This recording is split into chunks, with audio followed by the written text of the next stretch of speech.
मुंबईतील विधान भवनाबाहेर आज वेगवेगळ्या पण लक्षवेधी क्षण पाहायला मिळाले। मुख्यमंत्री देवेंद्र फडणवीस आणि उपमुख्यमंत्री एकनाथ शिंदे यांनी सुरक्षेसाठी तैनात असलेल्या पोलिसांसोबत संवाद साधत फोटो सेशन केले। या अनपेक्षित क्षणामुळे परिसरात उत्सुकता निर्माण झाली, तर या फोटोची सध्या सर्वत्र चर्चा सुरू आहे। विधान भवन परिसरात नियमित सुरक्षा ड्यूटीवर असलेल्या पोलिसांना आज एक वेगळाच अनुभव आला। मुख्यमंत्री देवेंद्र फडणवीस यांनी पोलिसांशी संवाद साधत त्यांच्यासोबत फोटो काढले। त्याचवेळी उपमुख्यमंत्री एकनाथ शिंदे यांनीही महिला पोलीस दलांसोबत संवाद साधत फोटो सेशन केले। यावेळी काही पोलिसांनी सेल्फी घेतली, तर काहींनी आठवणीचे फोटो टिपले। या साध्या आणि मैत्रीपूर्ण संवादामुळे पोलिसांमध्ये आनंदाचं वातावरण पाहायला मिळालं। दरम्यान हे फोटो सोशल मीडियावर मोठ्या प्रमाणात व्हायरल होत आहेत, तर काहींनी यांचं स्वागत केलंय, तर काहींनी यावर टीकाही केली। सुरक्षा दलाशी संवाद साधत त्यांचा उत्साह वाढवण्याचा हा प्रयत्न मानला जात असताना दुसरीकडे या फोटो सेशनवर विविध प्रतिक्रिया उमटत आहेत। विधान भवनाबाहेर घडलेले हे क्षण सध्या राज्याच्या राजकारणात चर्चेचा विषय ठरतोय। छत्रपती संभाजीनगर शहरात पेट्रोल पंप बंद होणार आणि पेट्रोलचे दर वाढणार अशा अफवा सोशल मीडियावर पसरल्याने नागरिकांमध्ये संभ्रम निर्माण झालाय। या अफवांमुळे दुपारपासूनच शहरातील विविध पेट्रोल पंपावर वाहनधारकांच्या लांबच लांब रांगा लागल्या होत्या। मात्र पेट्रोल पंप चालकांनी या सर्व अफवा फेटाळून लावत नागरिकांना शांत राहण्याचं आवाहन केलंय। सोशल मीडियावर पसरलेल्या अफवांमुळे छत्रपती संभाजीनगर शहरात अचानक पेट्रोल पंपावर गर्दी वाढल्याचे पाहायला मिळाले। दरवाढ होणार आणि पेट्रोल पंप बंद होणार अशा चर्चांमुळे नागरिकांनी घाईघाईने पेट्रोल भरण्यासाठी पंपांकडे धाव घेतली। काही ठिकाणी वाहनांच्या लांबच लांब रांगा लागल्या होत्या, तर ज्यामुळे वाहतुकीवरही परिणाम झालाय। मात्र पेट्रोल पंप चालकांनी स्पष्ट केले की सध्या कोणताही दरवाढ किंवा पंप बंद होण्याची अधिकृत माहिती नाही।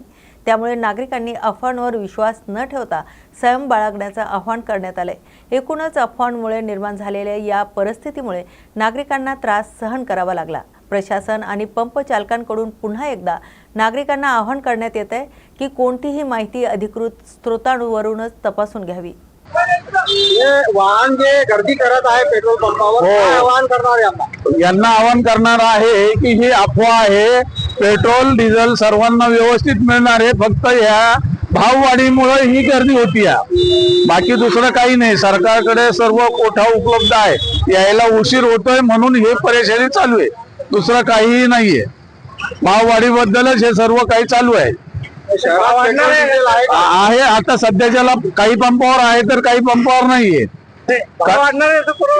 हे अफवा झालेली आहे, त्यामुळे ही सर्व गर्दी झालेली आहे। भाव वाढणार आहे का नक्की? आता माहिती आहे, सब पेपरला येत आहे, सर्वीकडे येत आहे, त्यामुळे हे सर्वजण हे आपले पेट्रोल भरून घेत आहेत। यामुळे तर महागाई वाढणार नाही, ते तर होणारच आहे ना। अशाने पेट्रोल भाव वाढले, डिझेल भाव वाढले म्हणजे बाजारपेठेवरती त्याचा परिणाम होणार आहे आणि भाववाढ होणारच आहे। तुम्ही काय गाडी चालवता का? हो, ड्रायव्हर म्हणून आहे मी। तुम्ही भरलं का पेट्रोल भरलं मी। मेरा नाम बुर्जिन प्रिंटर है। मैं बाबा पेट्रोल पंप भारत पेट्रोलियम का डीलर हूं। मैं लोगों को रिक्वेस्ट कर रहा हूं कि ये जो अफवाहें चल रही है कि माल नहीं आ रहा है या माल बंद होने वाला है, आप प्लीज इसके ऊपर विश्वास मत कीजिए। सप्लाई कंटिन्यू सप्लाई चालू है। गवर्नमेंट, ऑयल कंपनी और हम डीलर्स, हम लोग पूरा इंश्योर कर रहे हैं कि माल सप्लाई जो है वो बराबर चलते रहेगा। जितनी जरूरत है उतना ही भरो। जबरदस्ती बंद होने वाला है इसके लिए गाड़ियों में ज्यादा डालना, भीड़ करना, ये प्लीज मत करो। इससे क्या होता है कि अपने को लगने से ज्यादा डाल रहे तो दूसरे को भी फिर माल कम पड़ता। तो रिक्वेस्ट यही है कि जितनी जरूरत है उतना भरो और बाकी रूमर के ऊपर प्लीज भरोसा मत कीजिए। ये पेट्रोल पंप में भीड़ क्यों है? ये इसलिए कि कल से पेट्रोल पंप बंद हो जाएगा। ये तो महज अफवाह बताई जा रही है। पेट्रोल बहुत है, पेट्रोल बहुत के अलावा नहीं है यहाँ पे। नहीं, अभी आज वहाँ पे पेट्रोल पंप बंद हो गया। कहाँ पर का हो गया? हाँ, तो कहाँ का पेट्रोल पंप है ये जटवाड़ रोड का। कितना भरे आपने पेट्रोल? मैं टांकी फुल कर दिया। इधर जो भी हाँ, इधर पे आप यहाँ पर आए हैं पेट्रोल पंप पर, कार में डीजल या पेट्रोल डालने के लिए, क्या हालात है? क्यों है? इधर ईरान के झगड़े की वजह से डीजल पेट्रोल नहीं आ रहा, इधर प्रॉब्लम आ रहा, भाव बढ़ने वाले, इसलिए सब गर्दी हो गई। हम इधर 1 घंटे से खड़े लाइन में लगा के पेट्रोल भरने के लिए। कहाँ पर लाइन लगाई खड़े आपको? ये जटवाड़ा रोड पे है ना, ये हरने पेट्रोल पंप। नहीं तो ये तुम गर्दी है इसलिए लगा रहे हैं या कुछ अफवाह सुने तुमने? नहीं, ऑफर सुने ना हमने, जो पेट्रोल के भाव बढ़ने वाले हैं या स्टॉक नहीं आने वाला है, ऐसा कुछ स्टॉक प्रॉब्लम होने वाला है। क्या टैक्सी चलाते हैं आप या खुद की गाड़ी है? हाँ, टैक्सी चलाता मैं, खुद की है मेरी गाड़ी। एकीकडे जागतिक युद्धजन्य परिस्थितीमुळे इंधनाचे दर गगनाला भिडले आहेत आणि सर्वसामान्य घरगुती गॅस मिळवण्यासाठी प्रतीक्षा करावी लागते। मात्र या टंचाईचा फायदा घेत काही पांढरपेशी व्यावसायिक कायद्याला केराची टोपली दाखवत असल्याचे धक्कादायक प्रकार उघडकीस आलाय। आलापल्ली येथील प्रिन्स चायनीज सेंटर परिसरात काल दिनांक 25 मार्च 2026 रोजी रात्री 10:30 वाजताच्या सुमारास घरगुती गॅस सिलेंडरची अवैध वाहतूक आणि वापर करतानाचा प्रकार रंगेहात पकडण्यात आला। काही हॉटेल व्यावसायिक आपला आर्थिक फायद्यांसाठी घरगुती वापराचं सिलेंडर चोरट्या मार्गाने आणत त्यांचा व्यावसायिक वापर करत असल्याचं चित्र समोर आले। आमचे प्रतिनिधी अजू पठाणी यांनी घटनास्थळी जाऊन या सिलेंडरच्या स्रोताची विचारणा केली असता संबंधित व्यक्तींनी हे सिलेंडर चंद्रपूरहून आणले आहे असं सांगत प्रश्नांना बगल देण्याचा प्रयत्न केलाय। घरगुती गॅस व्यावसायिक व्यापार हा कायद्याने गुन्हा असताना भरवस्तीत हा प्रकार सुरू असल्याने आश्चर्य व्यक्त करण्यात येते। नागरिकांमध्ये संतापाची लाट, सामान्य माणसाला गॅससाठी रांगेत उभं राहावं लागत असताना हॉटेल व्यावसायिकांकडे हे सिलेंडर येतात कुठून हा मोठा प्रश्न आता उपस्थित झालाय। यामागे एखादं मोठं रॅकेट तर कार्यरत नाही ना, अशा शंकाही आता उपस्थित केल्या जात आहेत। तर या प्रकरणाची सविस्तर माहिती समोर आल्यानंतर प्रशासन कुणावर आणि कधी कार्यवाही करणार याकडे सर्वांचं लक्ष लागलंय। दोषींवर कडक कार्यवाही व्हावी अशी मागणी अहेरी तालुक्यातील नागरिकांनी केली आहे। एक मोठी आणि खळबळजनक बातमी समोर येते।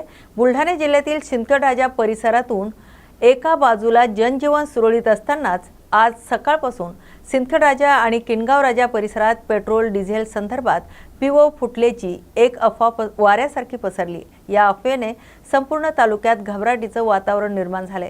नागरिकांनी थेट पेट्रोल पंपाकडे धाव घेतली आहे, तर पेट्रोल पंपावर वाहनाच्या लांबच लांब रांगा पाहायला मिळाल्यात। माहितीनुसार या अफवेमुळे नागरिकांमध्ये इतकी भीती पसरली, प्रत्येक पेट्रोल पंपावर अक्षरशः झुंबड उडाली होती। दुचाकीची संख्या तर एकाच वेळी 200 ते 250 अशी दुचाकी पाहायला मिळाली, तर 4 चाकी वाहने 25 ते 50 अशी अवजड 4 चाकी वाहनाची गर्दी पाहायला मिळाली। परिस्थिती इतकी गंभीर झाली की पंपावर रांगामुळे वाहतूक व्यवस्थेची पुरता बोजवार उडाला होता।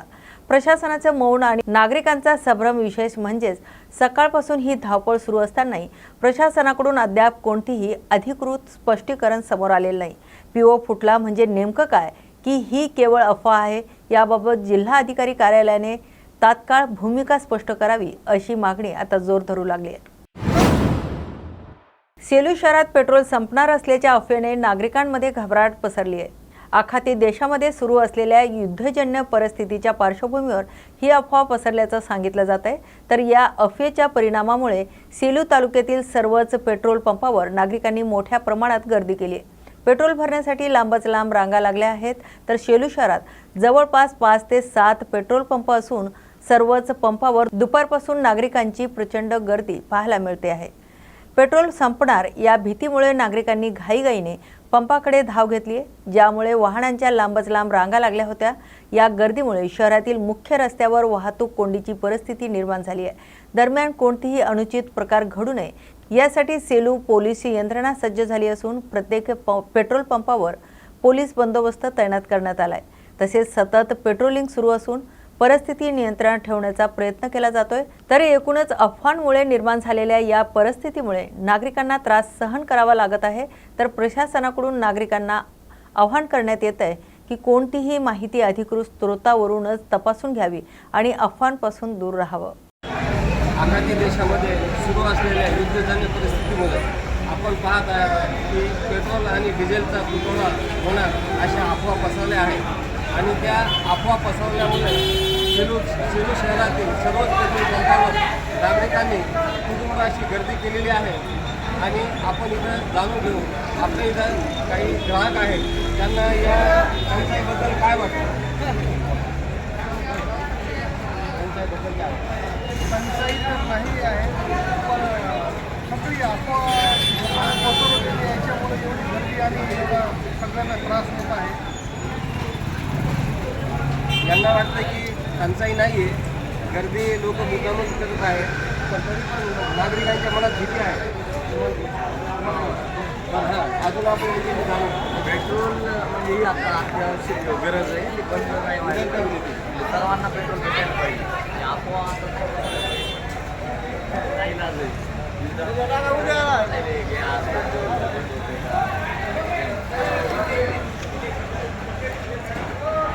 अजून कोण आहे?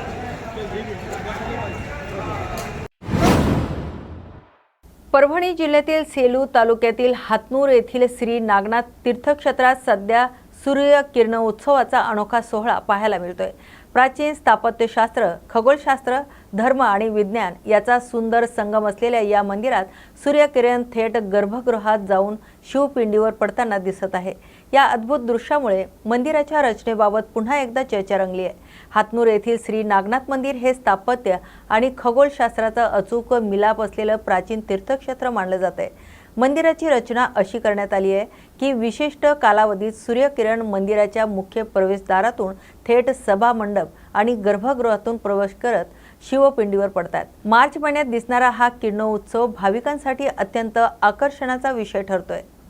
भगवान नागनाथ आणि सूर्यनारायणाच्या या अद्भुत मिलनाचा अनुभव घेण्यासाठी भाविकांची मोठी गर्दी होत आहे. तर मंदिराची रचना मुख्य मंडप, सभा मंडप, अंतराळ आणि गर्भगृह या विभागात दिसत असून प्राचीन यंत्रणा, रचना आणि कला आविष्कार अभ्यासकांचा विशेष लक्ष वेधून घेत आहेत. इतिहासानुसार हे मंदिर उत्तर चालुक्य काळात बांधण्यात आलं असून यादव काळात याचा जीर्णोद्धार करण्यात आल्याचं शिलालेखातून स्पष्ट होत आहे. मंदिर परिसरातील नागनाथ तीर्थ बारव ही प्राचीन जल व्यवस्थापनाचे उत्कृष्ट उदाहरण आहे. चारही बाजूंनी प्रवेशद्वार असलेले हे बारव आजही सुस्थितीत असून लोक सहभागातून तिचं संवर्धन करण्यात आलंय. एकूणच स्थापत्यशास्त्र आणि खगोलशास्त्राचा संगम असलेला हा किरण उत्सव केवळ धार्मिक नव्हे तर वैज्ञानिक दृष्टिकोनातूनही महत्त्वाचा मानला जातोय. हातनूर येथील श्री नागनाथ मंदिराचा हा अनोखा वारसा सध्या पुन्हा एकदा चर्चेचा विषय ठरतोय. महाराष्ट्र बुलेटिन या बातमीपत्रात आपण येथेच थांबतोय. अशाच नव्या आणि ताज्या अपडेटसाठी पाहत राहा न्यूज मराठी 24/7. नवा भारत, नवा विचार.